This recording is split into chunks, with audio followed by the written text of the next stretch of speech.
delighted to have the opportunity here today to talk to such an august audience, and I'd like to thank Google for the fact that they've put startups at the heart of the innovation and transformation agenda. So Startup Ireland, it's a group of volunteers who are committed to putting startups at the heart of things in Ireland. Just very quickly on a show of hands to get a sense of the audience here today, could I have a show of hands on anyone who's been involved in startups, mentoring, advising, investing, being in startups? Great. You're the converts. It's the people who didn't put their hands up today who my message is reaching out to today to recruit you to our mission. Theme of some of the talks today has been that startups are very much the threat to the established corporates and the companies that you represent, those who didn't put their hands up. And yes, it is very much the case. Singularity University would point out that we are in an era where startups can use exponential technologies and get to market very, very quickly with products that could potentially cannibalize your offerings.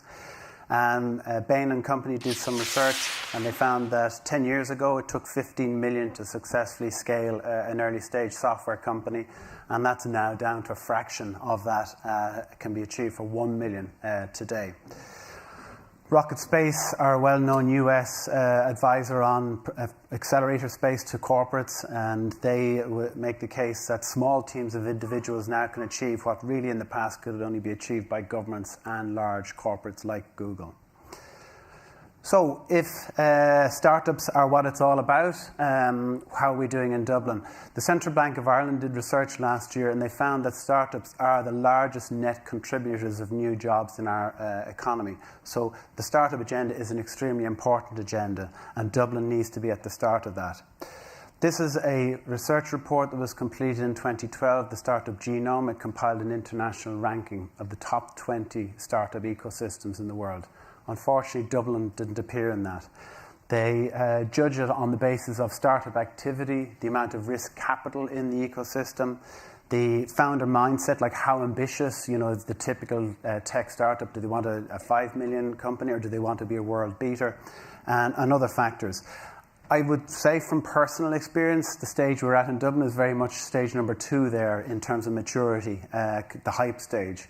And we really need to take concrete steps to move us into the independence stage. But on the other side of that, research has been completed recently by the Startup Europe Partnership. And the case there puts us on a level in terms of those companies that have reached 1 million plus in euro investment, startups. We're doing quite well. We're on a par with Madrid, we're on a par with Paris. However, we're only a fifth of the size of London. Now, in fairness, Google Campus is located in London. It's a fantastic facility for accelerating startups. We'd love to see a Google Campus of the same scale in Dublin. Well, even bigger, actually, in fairness. Let's go for it. And if we want to be ambitious, rather than measure ourselves against the existing European startup ecosystems, let's look at the really big player of them all, number 2 in the world, which is Tel Aviv in Israel. And the World Startup Report, which was completed in 2013, unfortunately, again, Dublin didn't appear in that. They compared 35 different cities. And you have to wonder, are we successfully selling Dublin at the moment? Because we do measure up quite well in a number of categories. But if you take tech startups per million inhabitants, Tel Aviv is number 1 at 375 per a million inhabitants. Unfortunately, Dublin wasn't included in that report. In terms of accelerators, Tel Aviv and Israel have about 36 accelerators, and again, we would love to see a lot more. There are 12 in Dublin at the moment based on research by the Activating Dublin group. And then in terms of number of tech startups per annum, which is really the pipeline. The pipeline starts from the early stage startups. The bigger that pipeline is, the more chance of success as they work through the funnel. 1,900 in Tel Aviv, and we would have approximately 200 in Dublin. And I think another really telling difference between, say, Dublin as we are now compared to Tel Aviv and Israel is that nearly 40% of Israeli high-tech employees are working in the R&D departments of the major tech multinationals. That's not the case in Ireland yet. I suppose, why am I standing here today? Why am I pushing the agenda? What's my personal motivation? This photo here, it's not a traditional band, or it's not a Eurovision Song Contest entry. This is my parents on either side of us, and we're in the back garden of our house back in the 80s. My parents were very entrepreneurial. They had loads of startups. This was one of their startups. They saw the opportunity to sell Irish Aran jumpers to the German market. And we were press ganged in to being the models for the winter collection. And you can see from our facial expressions how enthusiastic we were about the process. So very much they were the inspiration for me, choosing not to go down the career route, the traditional options, and very much looking to try and set up my own businesses. And that's my founder photo over there. Not as cool as the Google one you saw earlier, but we started in the front bedroom of my house, and within about 6 or 7 months, my partner, she said, listen, either the business moves out or I move out. She could, because we'd scaled up to about 5 or 6 staff, she couldn't get into the bathroom in the morning to get ready for work. She couldn't get near the coffee machine because the techies were at it all the time. So I really didn't know much about the hosting space, but what I did know at the time was that the internet was the future, and the hosting, dedicated servers, domains was the backbone of it. So we traded as register.ie, host.ie. And as Tyke said, sold to DigiWeb for a 7-figure sum. That's the acquisition there. So that's great. For me, it was the socialization, the personal example and role models that I chose to a startup career and to be an entrepreneur.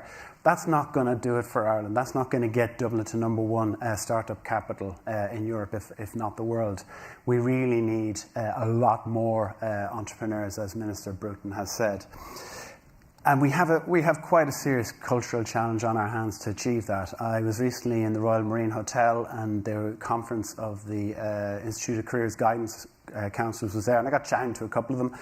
And I said, well, look, when you're talking to secondary students and third-level students, when you talk about the traditional careers in law and accountancy, do you identify the options for a startup? Do you identify that we have the local enterprise office, etc.? And they just looked at me absolutely blankly. This is not on their radar whatsoever. I was doing a presentation somewhat similar to today, talking about entrepreneurship and startups, and I'm a program manager at the New Frontiers program in Hothouse, and talking about how we can help grow their startup. And I asked, just on a show of hands, of the 70 students who were in the room, how many of you, when you graduate in 2 months' time, are intending to go into a startup? Not a single hand went up.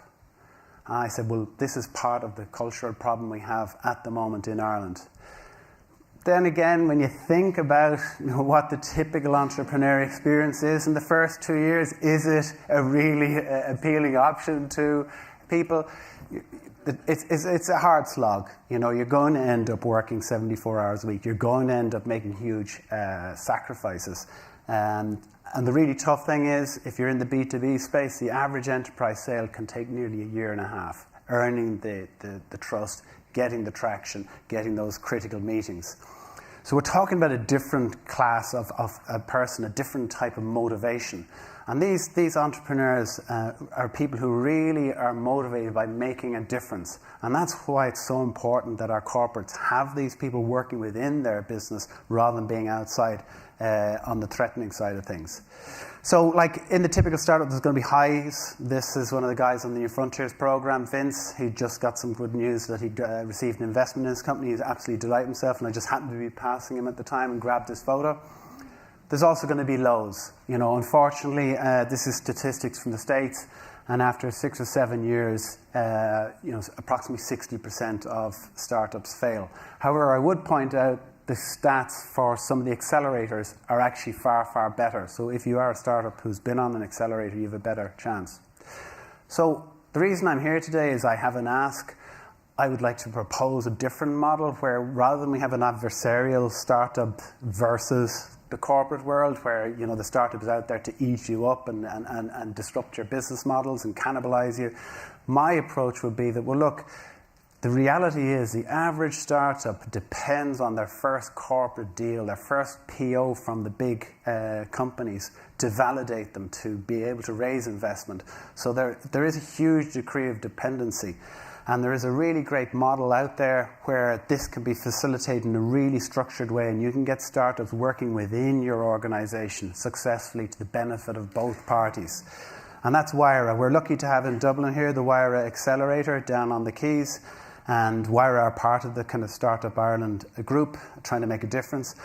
And for me, a practitioner in the space who's grown business, who's now working on a startup program, New Frontiers, the real difference I see with the Wyra model is that the startups are within the same building as the parents. So they're not kept at arm's length. They can have those casual conversations in the lift or over lunch that make the real difference in terms of earning trust.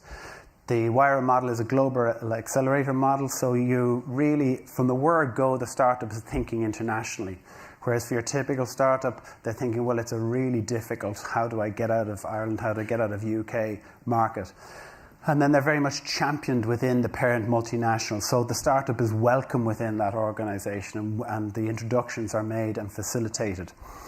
And it works. Opti WiFi were on the New Frontiers program at Hothouse with me last year, and he got onto the Wyra Accelerator. And they've now closed a deal for over 1 million Wi-Fi access points in 15 countries. And I was chatting to him before presenting today and just talking about this. And he said, listen, I wouldn't have got that deal because the typical enterprise sale in the space I'm at would take so long otherwise. And being on the Wyra Accelerator and getting inside the parent company made the difference. There are loads, if you are considering a corporate venturing within your organisation, I'd strongly argue that you would. There are supports out there. Like the European Union has now set up Startup Europe Partnership to provide access to grassroots innovation and international database of startups. So I suppose I spoke earlier about the inspiration of my parents and getting involved in startups. This is my 5-month-old son, Killian, and who's a great eater. He's got a very healthy appetite, as you can see there.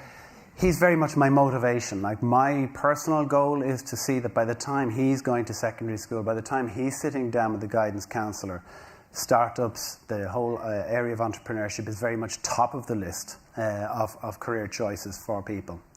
So that's Startup Ireland. I'm very happy to have a chat with you afterwards, very happy to connect to you on LinkedIn, and I look forward to working with you to help make Dublin #1 hotspot for startups in the world. Thank you.